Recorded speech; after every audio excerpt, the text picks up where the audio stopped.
عليكم ورحمة الله وبركاته. إن الحمد لله نحمده ونستعينه ونستغفره ونعوذ بالله من شرور أنفسنا وسيئات أعمالنا. من يهده الله فلا مضل له ومن يضلل فلا هادي له. أشهد أن لا إله إلا الله وحده لا شريك له وأشهد أن محمدا عبده ورسوله صلى الله عليه وعلى آله وأصحابه ومن تبعهم بإحسان إلى يوم الدين. أما بعد. Ma'asyiral muslimin wal muslimat, jamaah rahimani Allah wa iyyakum. Di antara nikmat Allah tabaraka wa taala yang paling besar yang dilimpahkannya kepada seorang hamba, yaitu nikmat hati yang lembut, nikmat hati yang sehat. Karena baiknya hati, lembutnya hati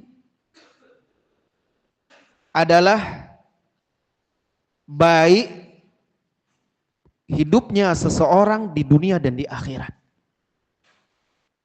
Kalau hatinya baik, maka akan baik pula perilaku dia, baik pula amalan dia. Dan kelak apabila hatinya baik, hatinya lembut, maka kelak akan mudah hisabnya dan dia akan bertemu dengan Allah Azza wa Jalla. Allah Subhanahu wa taala mengingatkan di dalam Al-Qur'an mencela orang-orang yang hatinya keras. Seperti di dalam firman-Nya di surah Al-Baqarah di juz 1. Allah Subhanahu wa taala berfirman, "Tsumma qasat qulubukum min ba'di dzalik fa hiya kal hijarati aw ashaddu qaswa." Artinya kemudian hati kalian menjadi keras. Setelah datangnya perintah, setelah datangnya petunjuk, fahiya kal hijarati aw asyaddu qaswa. Hati kalian itu laksana batu. Lihat bagaimana kerasnya batu, bahkan hati kalian lebih keras daripada itu. Ini yang dimaksud oleh Allah Subhanahu wa taala, hatinya orang Yahudi yang ketika itu tidak patuh kepada perintah Allah tabaraka wa taala. Tidak segera menjalankan perintah Allah, bahkan mengajukan pertanyaan-pertanyaan yang sebenarnya hanyalah dalih untuk berpaling dari perintah, dari kewajiban tersebut. Maka Allah katakan, Allah celah hati mereka itu keras, membatu, bahkan lebih keras daripada batu. Hati yang keras lawan dari hati yang lembut. Hati yang lembut adalah nikmat dari Allah Subhanahu wa taala, nikmat yang sangat besar. Bahkan dengan hati yang lembut itulah kelak seseorang bisa bertemu dengan Allah Azza wa Jalla yaumil qiyamah. Maka lawannya hati yang keras, hati yang tercela. Dicela oleh Allah Subhanahu wa taala, dan hati yang keras adalah azab.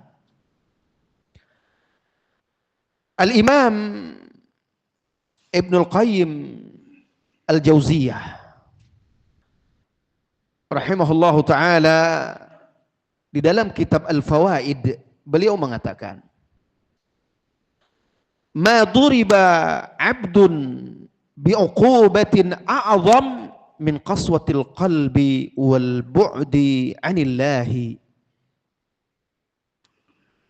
Tidak pernah seorang hamba itu Allah hukum, Allah berikan hukuman, azab yang lebih dahsyat, lebih mengerikan daripada hati yang keras dan jauh dari Allah tabaraka wa ta'ala. Kenapa? Kalau Allah misalnya turunkan hukuman atau azab seperti bencana-bencana dan musibah-musibah atau penyakit-penyakit secara fisik, orang bisa cepat mengetahuinya, nampak di mata, terasa di badan, sehingga bisa membuat seseorang sadar dan segera kembali kepada Allah Tabaraka wa Ta'ala. Tetapi sakit yang ada di dalam hati, hati yang keras, jauh dari Allah Subhanahu wa Ta'ala, bisa jadi seseorang itu tidak merasakannya. Dia mengira dirinya adalah orang yang paling taat. Dia mengira dirinya telah berbuat baik. Mengira dia telah beramal soleh. Mengira dia telah aman. Tahu-tahu hati itu sudah mengeras seperti batu. Tahu-tahu sudah sampai stadium yang paling akhir, sehingga susah dia kembali lagi kepada jalan yang benar. Na'udzubillah. Maka kata Ibnu Qayyim Al-Jauziyah melanjutkan kata-katanya tadi, khuliqatin naru li'idzabatil qulubil qasiyah. Dan api neraka itu diciptakan untuk melebur hati-hati yang keras. Kalau hati itu tidak dilembutkan di dunia, kalau hati itu tidak dilunakkan, tidak disehatkan di dunia, maka dia akan dilebur oleh Allah di dalam api neraka. Waliyadzubillah. Lalu beliau lanjutkan, ab'adul qulubi minallahi alqalbul qasi. Hati yang paling jauh dari Allah adalah hati yang qasi, yang keras. Apa makna hati yang keras itu? Al-Imam Al-Qurtubi rahimahullahu ta'ala di dalam tafsirnya ketika menafsirkan firman Allah Subhanahu wa ta'ala, thumma qasat qulubukum, kemudian hati kalian itu mengeras, kata beliau, al-qaswatu as-salabatu wasyiddatu wal yabsu.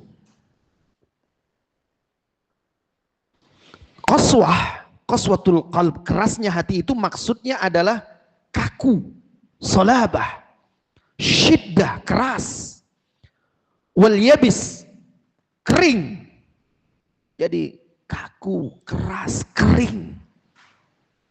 Makanya orang yang punya hati yang keras itu nampak dari perilaku zahir dia, orangnya kasar, terus jauh dari Allah, karena hatinya kering, gersang. Wahiyya ibaratun an khuluwiha minal inabati wal iz'ani li ayatillahi ta'ala. Kata beliau melanjutkan, dan dia itu, qaswatul qalbi itu adalah ungkapan dari kekosongan hati tersebut, dari kembali kepada Allah, dari tunduk kepada ayat-ayat Allah. Nah, orang yang hatinya tidak kembali kepada Allah, tidak tunduk kepada ayat-ayat Allah, maka itu disebut hati yang keras.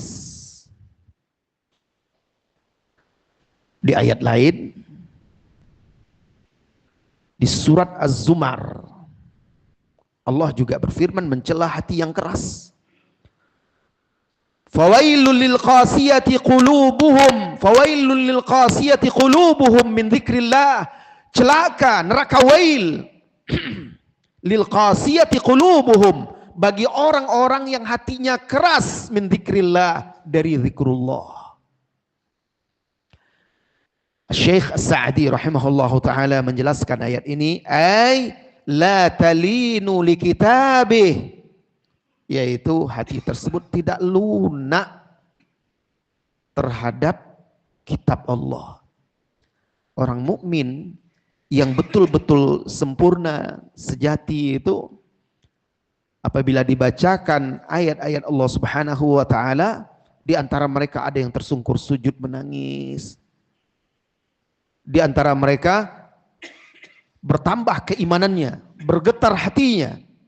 Wa idza dzukirallahu wajilat qulubuhum wa idza tuliyat alaihim ayatuhu zadatuhum imana. Apabila diingatkan kepada Allah, bergetar hati mereka, tumbuh rasa takut. Apabila dibacakan ayat-ayat Allah, bertambah keimanan mereka. Itu orang-orang mukmin. Kemudian kata beliau, wala tatadzakkaru bi ayatihi, kata As-Sa'di rahimahullahu taala, demikian juga hati yang keras al-qasiyah ini tidak sadar dengan ayat-ayat Allah, baik ayat-ayat al-matluwah yang dibaca, firman-firman Allah yaitu Al-Qur'an, maupun ayat-ayat yang disaksikan, tanda-tanda kebesaran Allah di jagat raya ini, di semesta ini, tidak membuat dia tersentuh. Baru saja ada bencana, musibah, di tempat yang sama orang malah buat pesta musik-musik. Kan ada kejadian kemarin itu, musibah yang belum lama. Di tempat itu, di daerah itu terjadi air bah, banjir bandang yang menimpa sebagian saudara-saudari kita. Lalu ada sekelompok orang membuat pesta musik-musik. Orang sedang dirundung duka, kemalangan, kesedihan. Hatinya mana? Apa dia tidak takut?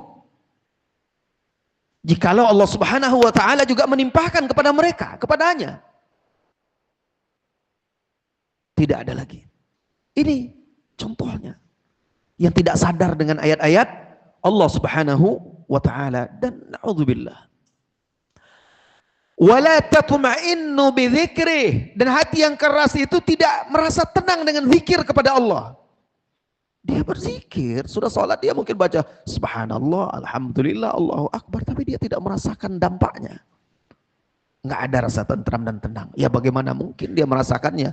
Dia berzikir itu juga terburu-buru, tergesa-gesa, tidak dengan khusyuk. Ada orang berzikir setelah sholat itu subhanallah, subhanallah, subhanallah, subhanallah, subhanallah, subhanallah, alhamdulillah, alhamdulillah, alhamdulillah, alhamdulillah, Allah akbar, Allah akbar, Allah akbar, Allah akbar, Allah akbar, Allah akbar. Apa yang dibacanya? Bagaimana hati akan lembut? Atau kalaupun berzikir sangat jarang, wala yadhkurunallaha illa qalila, dan mereka tidak berzikir kepada Allah kecuali sedikit sekali, jarang. Maka hati tidak menjadi lembut. Padahal Allah sebutkan di surat lain bahwa dengan zikir itulah hati itu menjadi tenang, menjadi tentram.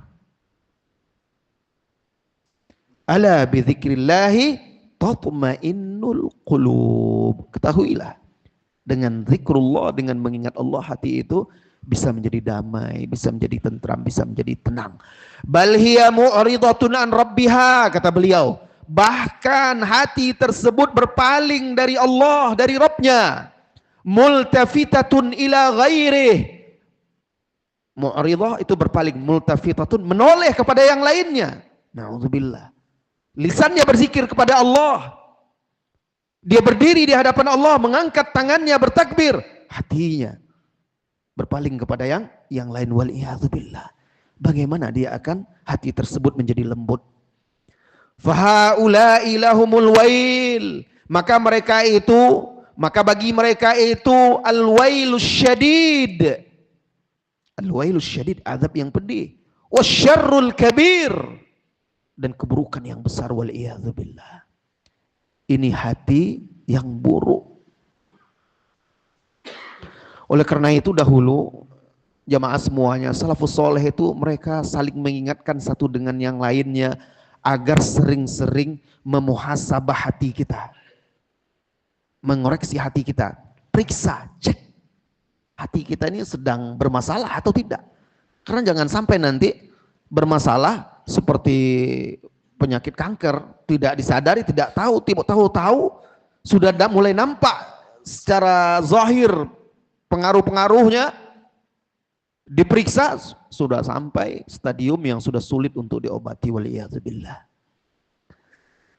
Apa kata Al-Hasan Al-Basri rahimahullahu taala? Hadithu hadhil quluba, hadithu hadhil quluba fa innaha sari'atud duthur. Hadithu itu perbaharui terus hati kita ini. Karena dia cepat dusur. Dusur itu cepat kusut, cepat lapuk, cepat lemah. Itulah hati manusia. Di dalam sebuah hadis yang diriwayatkan oleh Al-Imam Ibnu Majah dan dihasankan oleh Syekh Al-Albani rahimahullahu taala, Rasulullah sallallahu alaihi wasallam memberikan perumpamaan hati itu, mathalul qalbi kamathalir rishati yuqallibuha ar-riyahu bifalatin. Kata Rasulullah sallallahu alaihi wasallam, perumpamaan hati itu seperti bulu. Bulu yang terletak di tempat yang terbuka, di padang yang terbuka, di padang pasir misalnya.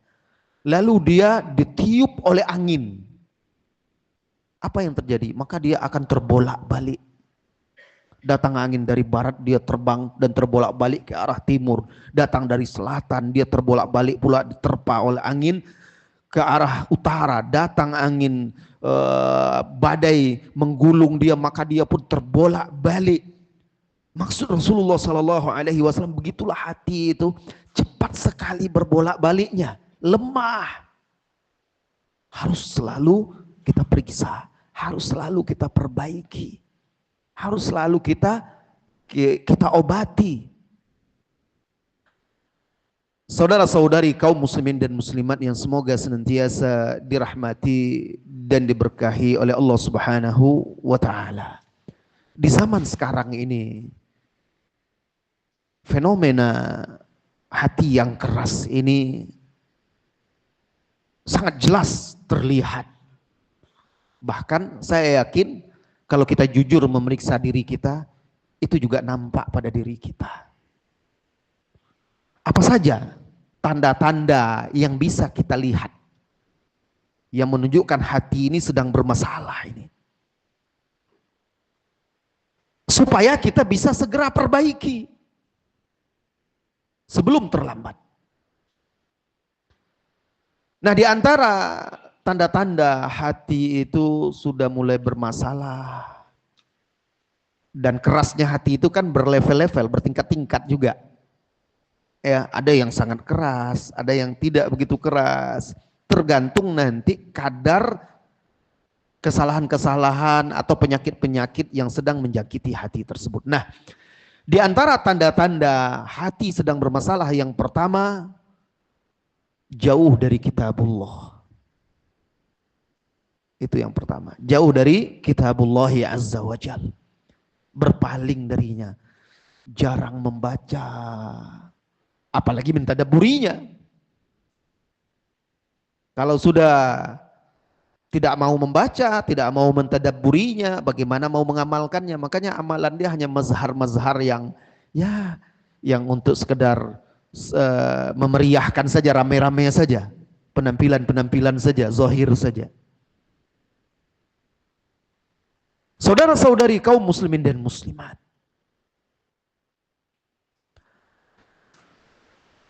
Al-Quran itu adalah obat bagi hati.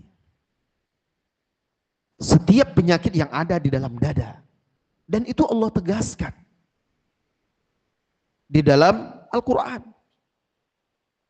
Ketika Allah ingatkan kepada manusia tentang nikmat Allah Subhanahu wa taala dengan datangnya Al-Quran ini, maka Allah sebutkan di situ, di antara hikmah diturunkan Al-Quran itu wasyifaun lima fis sudur, dan obat penawar penyembuh bagi penyakit yang ada di dalam hati. Maka salah satu obat mujarab untuk melembutkan hati yang keras itu banyak membaca Al-Quran, sering mentadabburinya. Sekarang jujur pada diri kita, kapan terakhir kita benar-benar membaca Al-Quran? Bandingkan dengan kesibukan kita dengan dunia. Berapa banyak, berapa persentase kita bersama Al-Quran dengan kita bersama dunia kita? Miris. Ini kurang lebih sebulan lagi kita sudah Ramadan. Ya. Sekarang sudah berapa? 28 Rajab atau ya 28 atau 29 Rajab? 29 ya, 29 Rajab. Sebentar lagi Sya'ban. Kemudian sebulan setelah itu Ramadan. Insya Allah Ramadan nanti saya akan khatam 3 kali, 4 kali, 5 kali. Tapi wahai saudaraku, kalau Anda hanya bermimpi, berhayal, berangan-angan, tanpa pernah segera memulainya, itu tidak akan tercapai. Surga itu tidak bisa dicapai dengan impian, tapi dengan mujahadah, dengan perjuangan. Maka tiap tahun engkau begitu-begitu saja. Janjinya mau khatam Al-Quran. Hari pertama, kedua, ketiga, keempat, kelima, itu 1 hari 3 juz. Karena target kan 10 hari 30 nih. 3 juz, semangat. Hari pertama mungkin 5 juz baca. Hari kelima, sudah mulai terasa capek. Sudah mulai syaitan membisikkan. Tenang saja. Beramal itu gak perlu terlalu dipaksakan. Yang penting sedikit, tapi terus. Ya udah akhirnya berhenti, udah kurang lagi. Sudah 3 lembar aja, dari 3 juz kurang menjadi 3 lembar. Seminggu sudah, kuatnya hanya 1 halaman lagi. 10 hari sudah nggak selesai-selesai 30 juz. Kalau sudah seperti itu, sudah mulai melambat, akhirnya Al-Quran juga nggak selesai-selesai dia baca 1 bulan itu. Kalau 1 bulan itu dia juga tidak bisa menyelesaikan baca Al-Qurannya, maka 1 tahun itu mungkin dia juga tidak akan mampu. Bahkan mungkin dia sangat jarang menyentuh Al-Quran itu. Na'udzubillah.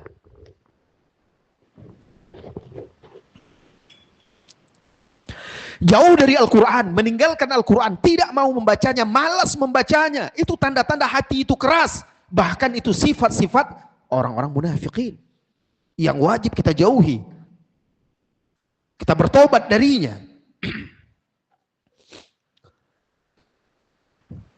Waktu kosong kita banyak. Tapi herannya kita tidak kuat, tidak mampu untuk duduk memegang mushaf, membacanya lebih banyak daripada kita membolak-balik handphone kita yang tidak jelas apa yang kita bolak-balik. Hanya cari berita-berita, belanja-belanja, atau apa saja dibuka-buka, nggak jelas. Apa nasihat Al-Imam Al-Hasan Al-Basri rahimahullahu ta'ala? Beliau berkata, min alamati i'radillahi 'anil 'abdi an yaj'ala syughlahu fima la ya'nih khudlanan min Allah azza wa jal. Di antara tanda-tanda seorang hamba itu berpaling dari Allah, di antara tanda seorang itu jauh dari Allah, berpaling dari Allah, Allah jadikan orang itu disibukkan oleh sesuatu yang tidak penting bagi dia. Jadi waktu habis untuk yang nggak penting aja, berjam-jam dengan handphonenya. Kalau dia baca Al-Quran silahkan, bagus. Kalau dia membaca kitab-kitab ilmu, mendengarkan kajian, bagus, itu bermanfaat. Tapi kalau waktunya habis untuk sesuatu yang tidak jelas, melihat yang tidak jelas, sibuk dengan nongkrong sana nongkrong sini, yang juga tidak bermanfaat untuk dunia dan akhirat dia, akhirnya apa? Akhirnya dia semakin jauh dari Allah Subhanahu wa ta'ala. Bukankah Nabi kita yang mulia sallallahu alaihi wasallam bersabda, min husni islamil mar'i tarkuhu ma la ya'ni? Di antara kesempurnaan kebaikan Islam seseorang itu, dia tinggalkan sesuatu yang tidak penting bagi dia. Apa urusan saya dengan itu? Nggak penting bagi saya. Untuk dunia saya dan akhirat saya nggak penting. Bahkan kalau seandainya penting untuk dunia saya, dia ukur juga. Apakah ini akan membahayakan dia di akhirat atau tidak? Ini seorang mukmin menunjukkan kebaikan Islamnya, kesempurnaan Islam dia. Harusnya semakin rajin belajar, mengaji, semakin paham hal ini. Tidak habis waktu untuk hal-hal yang tidak bermanfaat. Kemudian kata beliau, khudlanan minallahi azza wajal, itu bentuk penghinaan. Allah menghinakan dia. Bentuk Allah menghinakan seorang hamba itu, Allah jadikan waktu dia tuh sibuk aja dengan sesuatu yang gak jelas. Itu Allah menghinakan dia. Kalau kita ingin waktu kita bermanfaat, berkah, perbanyak baca Al-Quran. Kalau tidak, pasti akan disibukkan dengan sesuatu yang tidak bermanfaat. Bal la yaqwi ala hifdzin hatta qisar suar. Orang yang seperti ini, orang yang sibuk dengan sesuatu yang tidak bermanfaat itu, kalau di zaman sekarang ini, mayoritas manusia disibukkan dengan apa? Kalau tidak kumpul-kumpul nongkrong dengan teman-temannya, atau sibuk dengan handphonenya. Nah, orang-orang yang seperti ini kata, walau dulu tidak ada handphone ya, mungkin kesibukan orang dulu di zaman Al-Hasan Al-Basri lain. Bayangkan kalau dia lihat kondisi di zaman sekarang. Al-Hasan Al-Basri itu tabi'in. Bayangkan kalau dia lihat kondisi di zaman sekarang. Apa kata dia? Orang yang seperti ini, bahkan kata dia, tidak sanggup kalau disuruh menghafal surat-surat pendek, ayat-ayat pendek aja dia nggak sanggup mungkin. Nggak sanggup dia. Wa fil waqti nafsihi, tapi di waktu yang sama, rubbama yahfadhu kalimatil aghani. Bisa jadi dia hafal bait-bait nyanyi. Dulu kan tidak ada seperti sekarang, makanya beliau hanya karena nyanyi dari dulu sudah ada. Wa tantabuhu nashwah idza sami'aha. Bahkan kalau dia mendengar musik dan nyanyian itu, nashwah itu sejenis syahwat, bergelora hati dia, semangat dia. Ada kan orang seperti itu, naudzubillah. Kalau dengar nyanyi itu, aduh bagaimana hati saya dengar nyanyi ini, sedih, kata dia. Lah, dengan Al-Quran nggak ada efeknya pada dia, naudzubillah. Ini hati yang keras, saudaraku. Nah, lihat diri kita. Sudah berapa lama kita tidak berusaha menghafal ayat-ayat Al-Quran? Coba lihat. Alasannya sudahlah, yang penting saya untuk sholat sudah ada surat-surat pendek, sudah hafal Qul Huwallahu Ahad, sudah hafal Wal Asr, sudah hafal Al-Kautsar, An-Nasr, Al-Mu'awwidzat, sudahlah saya bisa baca itu. Lalu ayat-ayat yang lain, surat-surat pendek yang lainnya kan masih banyak. Cobalah hafal juz 30 itu. Hafal juz 30, lanjut nanti juz 29, kan ayatnya pendek-pendek. Saya udah gak sanggup lagi Ustaz, udah bercabang-cabang pikiran saya. Inilah dia, mengaku akhirnya. Barang siapa yang hatinya itu urusan dia sibuk dengan dunia, maka Allah cerai-beraikan hati dia. Maka bercabang-cabang pikiran dia. Kalau ham dia, cita-cita dia, cinta dia yang paling besar dunia, maka bercabang-cabang hati dia. Tapi kalau hammuhu al-akhirah, faman kanat himmatuhu aw hammuhu al-akhirah. Barang siapa yang himmah, cita-cita tertinggi dia akhirat, Allah satukan hati dia. Dan dunia itu datang kepada dia, suka atau tidak suka. Pasti datang kepada dia, karena rezeki sudah ditetapkan oleh Allah Subhanahu wa ta'ala, tinggal dia berusaha dan ridho kepada pembagian Allah. Nah, nasihat Al-Hasan Al-Basri ini coba bawakan pada diri kita, lihat. Sehingga kita bisa sadar ternyata hati saya sedang bermasalah. Saya harus perbaiki segera sebelum terlambat. Saudara-saudari kaum muslimin dan muslimat yang semoga senantiasa dirahmati dan diberkahi oleh Allah Azza wa Jalla. Kemudian yang kedua, tanda hati itu sedang bermasalah, mulai mengeras, yaitu lalai, lengah, lupa kepada mati, lupa kepada akhirat, ghaflah.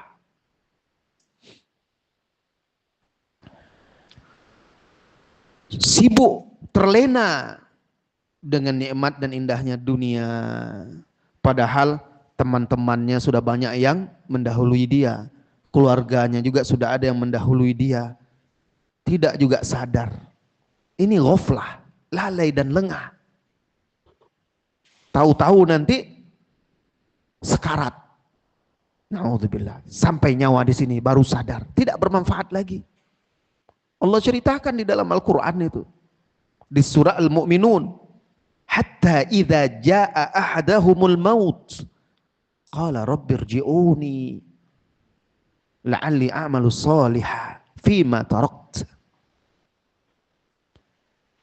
Sehingga ketika datang kematian kepada salah seorang dari mereka, maka ia berkata, wahai Rabbku, kembalikan aku ke dunia. Kembalikan aku kepada kehidupanku. Untuk apa? La'alli a'malu shalihan fima tarakt. Agar aku bisa melakukan kembali amal soleh yang dahulu aku tinggalkan. Wah, baru dia sadar. Pengen balik lagi, dulu dia lalai, lengah, lupa. Sekarang ketika kematian datang baru dia sadar, tidak berguna lagi. Apa kata Allah? Kalla, tidak mungkin, sama sekali tidak mungkin.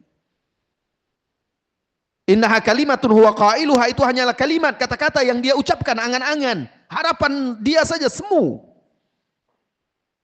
Itu harapan semu, tidak akan terwujud. Kenapa? Wa mi waraihim barzakhun ila yaumi yub'atsun, karena di belakang dia ada barzakh, pembatas, sampai hari dibangkitkan. Ini dia ghaflah. Kemudian ghaflah ini ya itu tadi yang menyebabkan dia lupa kepada kematian. Kemudian juga lupa ini, lalai dan lengah ini juga akhirnya berakibat kepada sempitnya hidup dia. Hatinya resah, hatinya gelisah, gundah gulana, stres. Tapi dia nggak tahu apa masalahnya. Sudah lupa dia. Terasa sesak saja di rumah, dia tidak tenang, tidak tentram. Akhirnya apa? Dia suka marah-marah, ngamuk-ngamuk di rumahnya. Pergi keluar ke teman-temannya juga kena kenikmatan, kenyamanan, ketentraman itu hanya semu saja, sementara saja.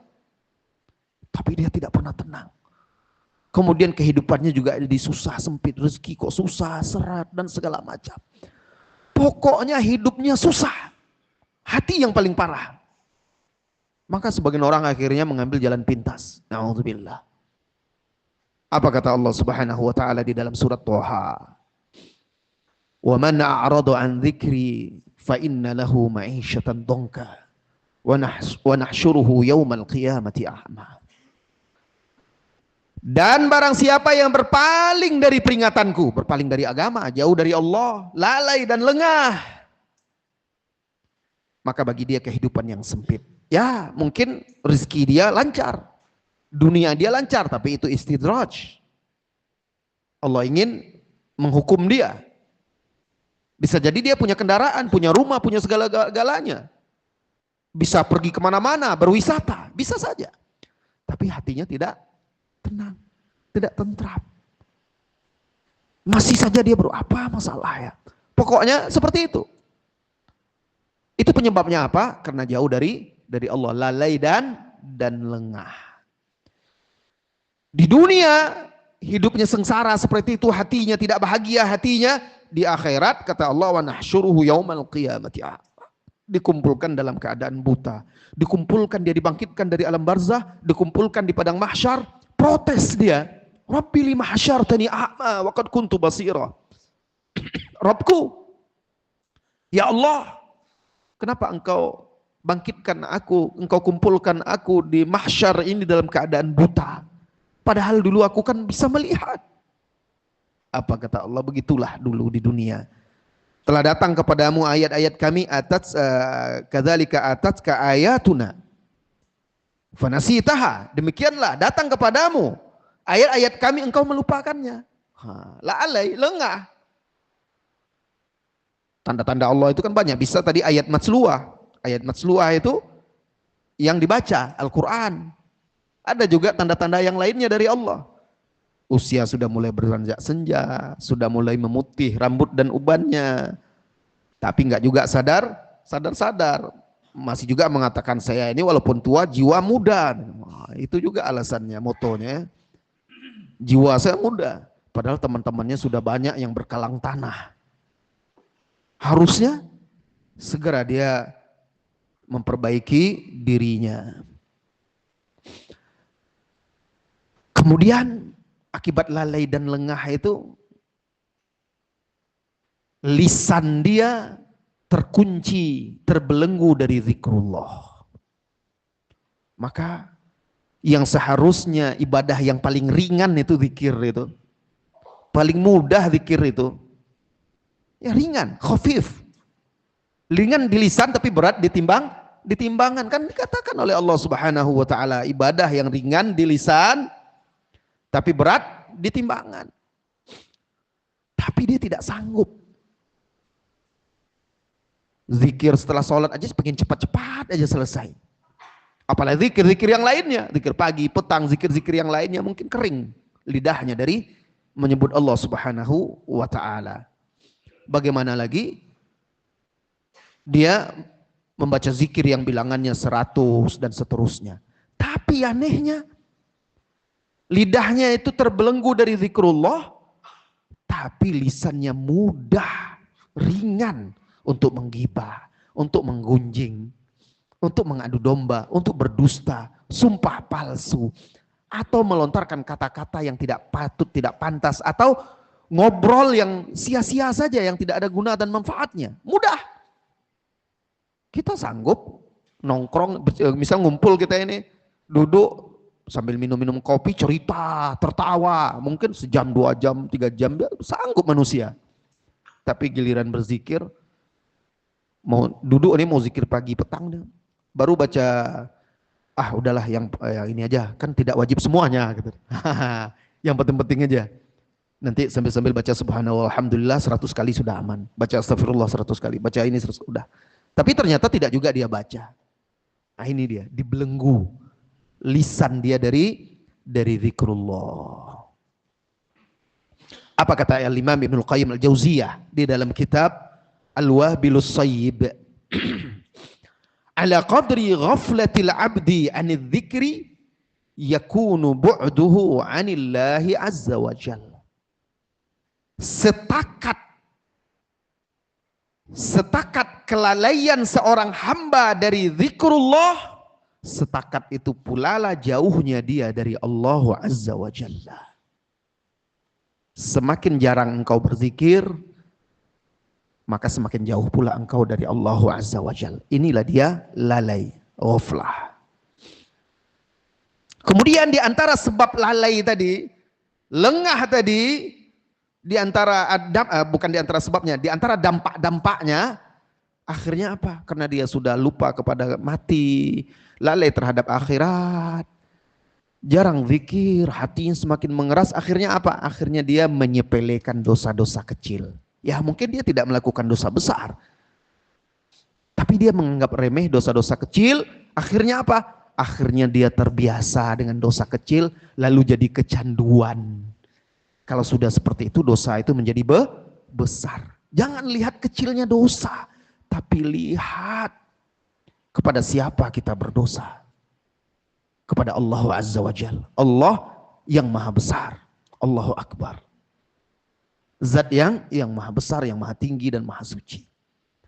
Kalau kita lihat besar, kalau kita lihat agungnya, mulianya, besarnya Allah, maka kita takut untuk berdosa kepadanya. Tapi orang kan tidak melihat itu, dia menyepelekan. Nggak apa-apa lah, ini kan cuma dosa kecil. Dosa kecil ini kalau banyak beramal soleh juga bisa dihapuskan. Bisa istighfar nanti. Itu kalau orang bukan dengan sengaja. Dengan sikap dia seperti itu, dia berarti menantang Allah Azza wa Jalla. Mukmin itu saudaraku, saudariku, seorang mukmin itu dia memandang dosa itu seperti apa? Lihat kejadian-kejadian musibah yang menimpa sebagian saudara-saudari kita. Apa kemarin di Sumatera itu ya, di Sumatera Barat, di Sumatera Utara, di Aceh. Semoga Allah mengangkat kesusahan dari saudara-saudari kita di sana. Amin. Nah, lihat apa? Longsor, ya, air bah, banjir bandang, longsor dari puncak gunung. Apa yang dibawa? Batu-batuan, lumpur, kayu, material semuanya, sehingga menghancurkan rumah-rumah, menimbun, menenggelamkan orang. Coba Anda bayangkan, Anda berada di bawah tebing itu, di bawah gunung itu. Dan Anda tahu terjadi di atas itu hujan lebat dan ada tanda-tanda akan terjadi air bah, longsor. Apa yang Anda lakukan?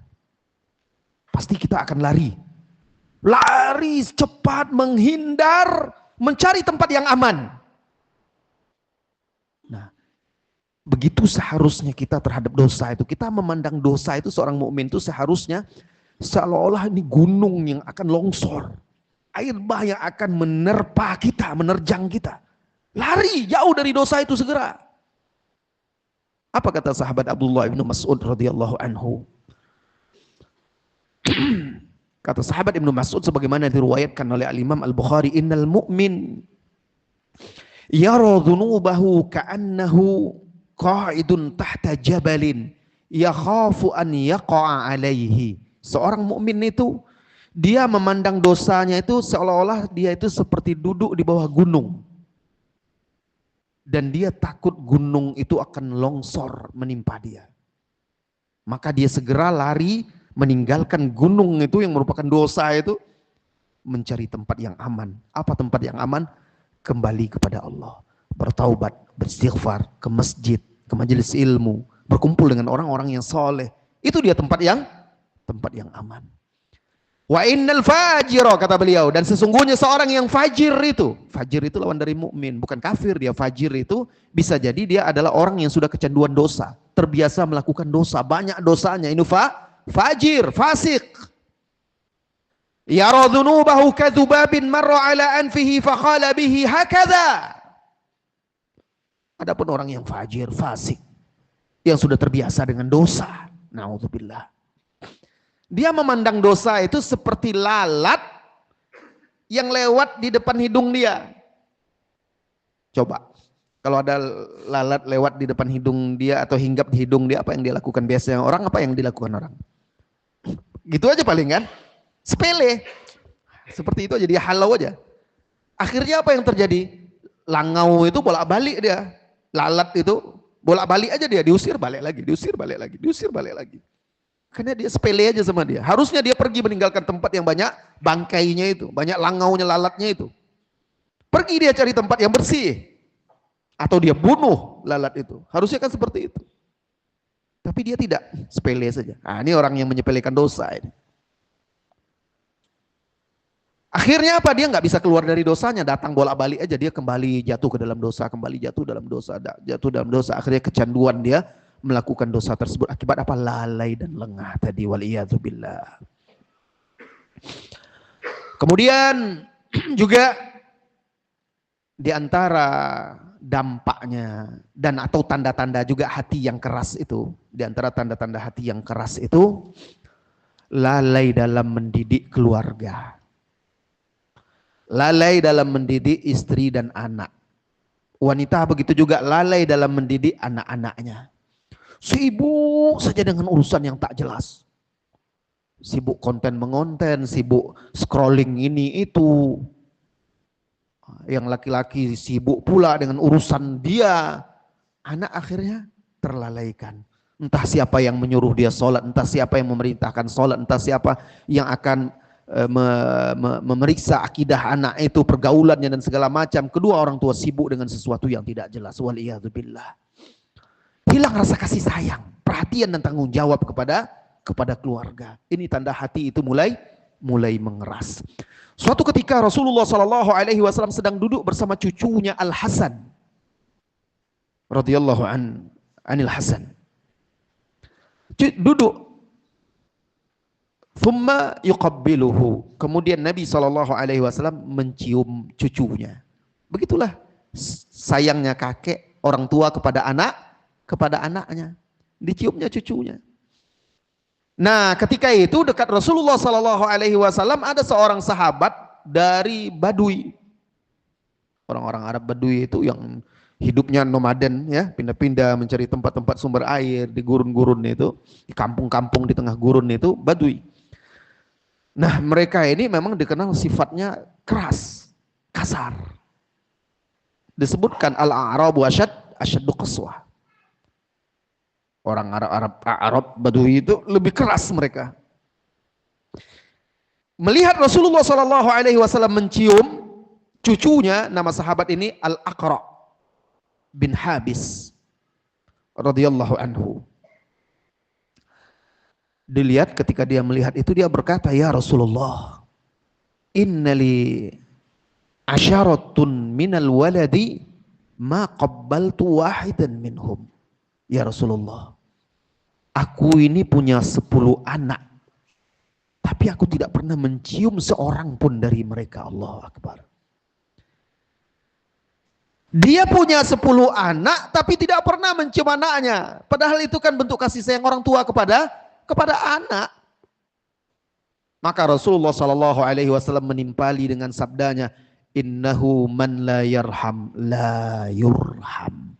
Sesungguhnya barang siapa yang tidak punya kasih sayang, tidak mengasihi, tidak menyayangi, apabila Allah angkat dari hati seseorang itu kasih sayang, la yurham, dia juga tidak akan dikasihi dan disayangi.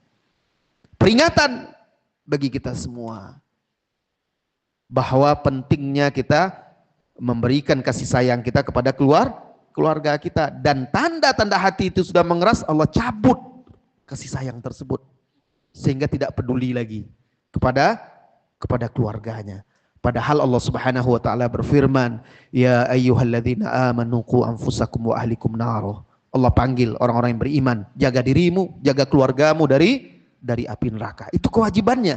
Tapi karena hati sudah mengeras itu, dia tidak lupa kepada kewajibannya itu. Sudah. Akhirnya dia tidak mengarahkan anaknya kepada agama yang lurus, tidak memerintahkan anaknya menegakkan sholat. Kalau memerintahkan pun asal-asalannya, Fulan bangun sholat. Ya, terus tidur lagi anaknya, biarin aja. Bangun sholat. Sampai akhirnya tidak sholat. Tapi dia biasa saja, nggak ada rasa marah. Ini hati sudah mulai mengeras. Nah, ini dia di antara tanda-tanda hati itu mengeras.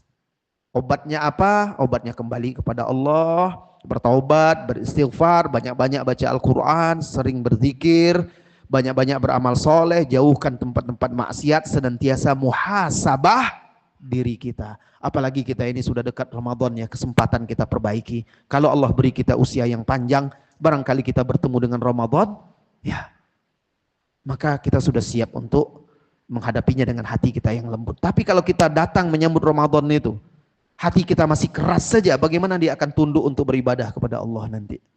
Mudah-mudahan Allah Subhanahu wa taala melimpahkan kepada kita hati yang lunak, hati yang khusyuk, hati yang tunduk, hati yang patuh, hati yang takut kepada Allah Azza wa Jalla. Amin ya rabbal alamin. Waktu yang tersisa kita gunakan untuk bertanya jawab. Silahkan kalau ada pertanyaan. Biasanya sampai jam berapa, Pak? Biasa sampai jam berapa kajian kita? 6:15. Baik, silahkan pertanyaan. Sampai jam 6:15.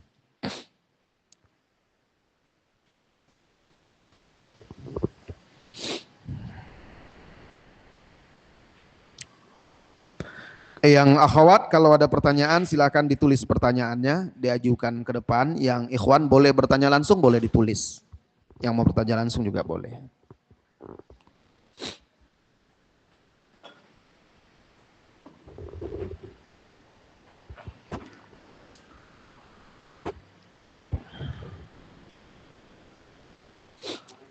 Ini dulu dia, silakan. Silakan Pak.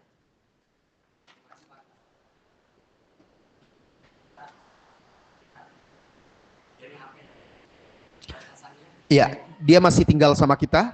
Ya, baik.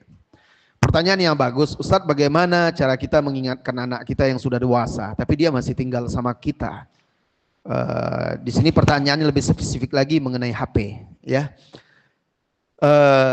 Anak kalau dia sudah dewasa, sudah besar, dia merasa diri dia sudah besar, sudah bertanggung jawab terhadap diri dia.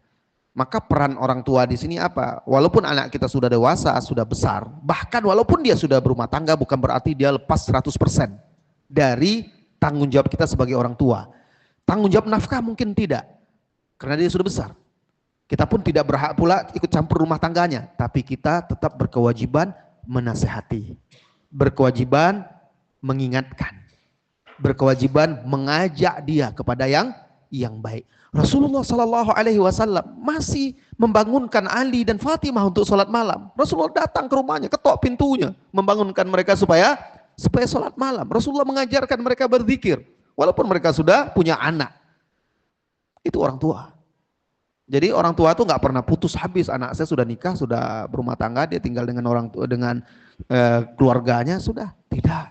Tetap beri nasihat, ingatkan kepada Allah, diajak kepada Allah. Apalagi kalau dia masih tinggal sama kita, masih kita yang menafkahi dia, tentu lebih wajib lagi untuk kita ingatkan dan kita nasihati. Nah, tapi anak-anak di zaman sekarang mungkin beda dengan anak-anak zaman dulu. Zaman dulu kan nggak ada HP ya. Zaman dulu kalau ada masalah-masalah juga anak-anak ditegur saja dia keras, dia sudah langsung ciut, dia sudah dengar dia sama orang tua sopan. Kalau zaman sekarang, na'udzubillah, orang tua ada yang dipukul, bahkan belum lama ini ada orang tua yang dibunuh oleh anak perempuannya ya. Jamaah dengar. Di antara masalahnya masalah handphone kan, gamenya dihapus. Padahal itu anak perempuan, main game, gamenya dihapus. Menjadi salah satu pemicu. Memang ada sebab-sebab yang lainnya. Tapi inilah dia tanda-tanda akhir zaman. Ya, tanda-tanda akhir zaman itu diantaranya kan disebutkan antalidal amatu rabbataha. Budak melahirkan tuannya. Di antaranya kedurhakaan, di antara maknanya adalah anak durhaka kepada orang tua. Itu salah satunya. Bayangkan, anak perempuan membunuh ibunya dengan pisau, dengan menikamnya bertubi-tubi. Gagal, dihalangi oleh kakaknya, kemudian dia lari lagi, ambil pisau yang berikutnya. Karena pisau berhasil direbut yang pertama. Bayangkan, kesetanan. Ternyata dia tidak punya penyakit kejiwaan dan segala macam, tetapi syaitan sudah masuk ke hati dia. Kenapa? Karena tidak ada bimbingan agama tadi, akidah tadi. Itu satu dari sekian kejadian. Ya. Nah, terus ada berita guru dikeroyok oleh muridnya. Ya sudah, akhir zaman ini sudah anak durhaka kepada orang tua. Semoga anak-anak kita menjadi orang yang berbakti kepada orang tuanya. Nah, caranya kita tetap nasihati. Kalau anak kita laki-laki dia sudah besar, berusahalah kita itu bisa diterima oleh dia sebagai sahabat dia, sebagai teman dia.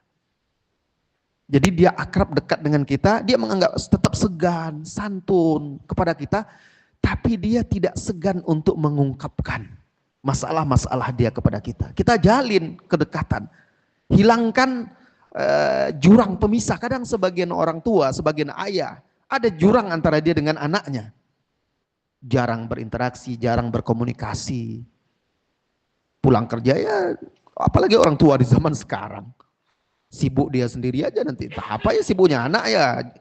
Anak sekolah, pulang udah sore juga. Atau kuliah, pulang udah sore juga. Dia juga kerja sore, akhirnya sudah sibuk masing-masing. Paling ketemu, duduk sebentar di ruang tamu atau pas makan, itu pun kalau makan bersama. Kalau tidak ya sudah. Akhirnya apa? Jarang komunikasi, jarang interaksi. Ala kadarnya saja. Berjalan itu bertahun-tahun, berhari-hari, berbulan-bulan, bertahun-tahun. Akhirnya apa? Karena sudah dia merasa hidup sendiri, akhirnya dia merasa apa? Nasihat orang tua itu dia anggap ikut campur urusan dia lagi. Maka cara yang pertama itu berusahalah kita terus menjalin kedekatan dengan anak-anak kita. Kemudian yang kedua, ingatkan dia agar menggunakan handphone itu untuk yang baik. Caranya apa? Caranya kita sering-sering kita kirim WA kepada dia. Walaupun kita serumah, kirim WA apa? Sesuatu yang bermanfaat, ilmu, nasihat. Dia nggak pernah bosan. Kirim nasihat-nasihat ayat Al-Quran, hadis, apa dan segala macam. Itu. Kemudian walaupun kita satu rumah, buat grup satu rumah itu. Ada berapa anak yang sudah punya handphone? Istri punya handphone, bapak punya handphone, anak 3 orang punya handphone. Ya udah buat grup. Grup keluarga itu, grup Anda dengan keluarga Anda, rumah tangga Anda. Lah dia aja anak Anda punya grup banyak dengan teman-temannya kok. Daripada dia sibuk dengan grup, mendingan kita manfaatkan itu. Di grup itu apa? Kita bisa kirim manfaat di situ, nasihat. Ini apa namanya, kesimpulan kajian, kesimpulan ini apa. Ya, dia baca, karena orang komunikasi sekarang, komunikasi secara verbal langsung itu kan sudah jarang sekarang. Itu disayangkan. Manfaatkanlah ini daripada dimanfaatkan untuk tidak yang baik, sesuatu yang tidak baik ya. Buat. Bahkan mungkin ada anaknya yang sudah jauh-jauh, maka dengan grup itu bisa saling komunikasi, gunakan. Belajar bersama di grup itu, baca Al-Quran setiap hari, setoran di grup itu, satu orang rekam bacaan Al-Quran, kirim di situ, share di grupnya, ya Ustadz gimana saya nih ngaji aja belum betul. Ya nggak apa-apa, penting share aja, saling mendengar aja. Kita dulu mulai nih. Bapak nih kirim ya, Bapak tolong kalau kalian anak-anak, kalau ada yang salah Bapak tolong dicek ya, diperiksa ya, kirim dulu. Kita mulai. Akhirnya kan digunakan untuk yang bermanfaat. Nah, mudah-mudahan dari yang sepele seperti mungkin orang menganggap remeh itu saudaraku, menganggap sepele. Tapi mungkin dari yang sepele-sepele seperti itulah yang kadang menyentuh hati. Kadang dia mau kita nasihati anak zaman sekarang itu susah. Dinasihati langsung dia merasa digurui, merasa malu, merasa ini segala macam. Ya udah seperti itu mungkin. Tapi kalau kita bisa menjalin kedekatan secara zahir, verbal dan dalam kehidupan sehari itu pasti jauh lebih afdal dan lebih baik. Nasihati terus semampu kita. Fattaqullaha mastata'tum, jangan dibiarkan. Baik, ada tadi pertanyaan dari sana. Ya, silakan. Waalaikumsalam.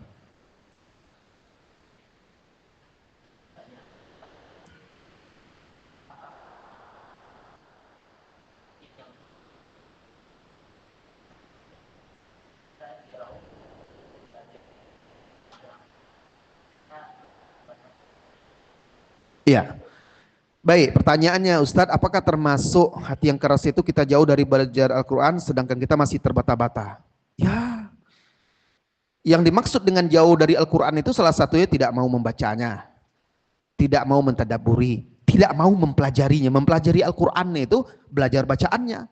Salah satunya, belajar bacaan itu belajar tajwidnya, belajar makharijnya, ya. Tahsinnya, memperbaiki bacaannya itu termasuk. Nah, kalau kita sudah sadar bahwa diri kita baca Al-Quran saja terbata-bata, maka kita harusnya lebih wajib lagi untuk memperbaiki bacaan. Tidak usah malu. Nah, kalau kita sudah belajar, tapi ternyata masih terbata-bata juga, tetap baca. Insya Allah tetap dapat pahala, tetap dapat pahala, satu hurufnya itu 10 pahala. Bedanya kalau orang yang bacaannya bagus, lancar, fasih, mujawwad, sesuai dengan hukum tajwid, dia bersama safaratul kiramil bararah, para malaikat-malaikat, tentu pahalanya lebih besar. Tapi jangan berkecil hati, yang penting Anda sudah berusaha, engkau sudah berusaha wahai saudaraku, tapi masih belum bagus, nggak apa-apa. Terus baca, Allah pasti akan lihat niat kita, Allah tidak akan sia-siakan. Karena Allah akan lihat hati dan amalan kita. Akan Allah lihat itu. Nah, tapi kalau tidak mau belajar sama sekali, saya malas lah. Kenapa? Karena saya baca aja susah, udahlah. Yang penting aja untuk sholat. Nah, itu tidak boleh. Ya, tidak boleh. Kenapa? Karena di antara makna firman Allah Subhanahu wa taala, wa qala ar-rasulu rabbi inna qaumi ittakhadhu hadzal qur'ana mahjura. Dan Rasul berkata, wahai Rabb, sesungguhnya kaumku menjadikan Al-Qur'an ini sesuatu yang mahjur. Mahjur itu ditinggalkan. Di antara bentuk ditinggalkan itu, kata Ibnu Qayyim, tidak mau membacanya. Ya. Jadi wajib kita baca Al-Qur'an walaupun terbata-bata. Kalau kita terbata-bata, berusahalah untuk memperbaikinya dengan apa? Belajar. Cari tempat-tempat belajar memperbaiki bacaan Al-Quran. Allahu a'lam bissawab. Tadi ada lagi di sini ya, saya nampak. Tidak ada. Baik, saya akan baca pertanyaan yang di kertas. Ustadz, apakah seorang yang egois salah satu hati yang keras? Ya, itu salah satu. Tapi kan saya katakan tadi, hati yang keras itu kan berlevel-level, bertingkat-tingkat. Egois pun kita lihat egois yang seperti apa. Kalau dia itu bersikukuh dengan kebenaran yang dia pegang, itu bukan egois ya. Itu prinsip, misalnya masalah prinsip, itu bukan egois, itu namanya sabat, istiqomah. Nah, tapi ada orang dalam masalah-masalah yang bisa kita itu mengalah untuk kemaslahatan yang lebih besar, misalnya dalam berbeda pendapat, dalam masalah-masalah yang bukan masalah pokok, mungkin hanya masalah-masalah yang hanya bersifat struktural atau birokrasi atau apalah begitu ya, yang tidak terlalu fundamental. Lalu terjadi perbedaan pendapat kita dengan teman kita, yang seorang bisa saja diterima dan ditolak, kita paksakan kehendak kita harus diterima, nggak bisa. Padahal kalau dipaksakan bisa menimbulkan mudarat yang lebih besar. Nah, ini egois. tidak mau mendengar yang lain. Beda kalau itu masalah yang prinsip, pokok-pokok agama, itu tidak ada egois, itu namanya memegang teguh agama atau masuk bidin, itu bukan egois tapi itu adalah kewajiban. Begitu juga misalnya suami istri, ya biasa kadang terjadi silang pendapat. Nah, kita tidak boleh egois memaksakan kehendak kita, kalau itu malah menimbulkan mudarat. Rasulullah Shallallahu Alaihi Wasallam itu biasa mendengarkan masukan dari istrinya, dia terima. Kalau memang itu bagus, cocok, dia terima, itu biasa. Nah.